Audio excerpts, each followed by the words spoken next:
देश के सबसे बड़े बैंक एसबीआई की एक शाखा में कुछ बदमाशों ने दिन दहाड़े फिल्मी अंदाज में लूट की वारदात को अंजाम दिया। सिर पर टोपी और मुंह पर सफेद कपड़ा बांधे तीन बदमाश एक के बाद एक अंदर दाखिल हुए और आते ही बंदूक तान कर सबको आगाह कर दिया कि एक तरफ खड़े हो जाओ। एक बैंक स्टाफ का फोन भी ले लिया।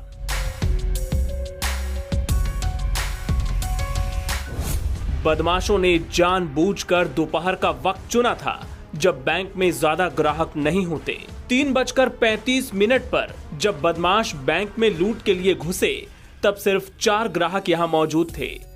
चारों को बंदूक का डर दिखाकर बदमाशों ने एक तरफ हाथ ऊपर करके खड़ा करवा दिया और बैंक के स्टाफ को भी तुरंत बाहर आने के लिए धमकाया। कुछ ही सेकंड्स में सब यहां हाथ ऊपर किए खड़े थे। 2 बदमाश इन पर बंदूक ताने नजर रखे हुए थे, जबकि तीसरा बदमाश यहां क्लर्क के काउंटर के अंदर कैश समेटने में लगा था। ध्यान से देखिए, ये बदमाश तो बैंक में आते ही काउंटर पर चढ़कर अंदर घुस गया था और बाकी 2 बदमाश यहां सबको संभाल रहे थे।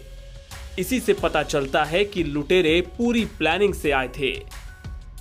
खैर, बदमाश ने काउंटर पर मौजूद सारा कैश बैग के अंदर भरा और काउंटर को फांदकर बाहर आ गया और तीनों बदमाश बैंक से निकल गए।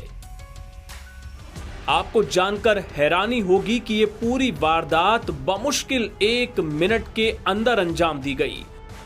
लुटेरे 3:35 पर अंदर दाखिल हुए और 3:36 पर वारदात को अंजाम देकर फरार हो गए।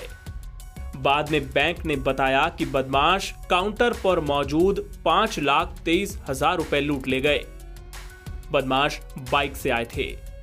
राजस्थान के बाड़मेर जिले के समदड़ी थाना क्षेत्र के खंडप एसबीआई बैंक शाखा में हुई इस वारदात के बाद बैंक की सुरक्षा और कानून व्यवस्था पर सवाल खड़े हो रहे हैं। पुलिस अब सीसीटीवी फुटेज खंगालने में लगी है।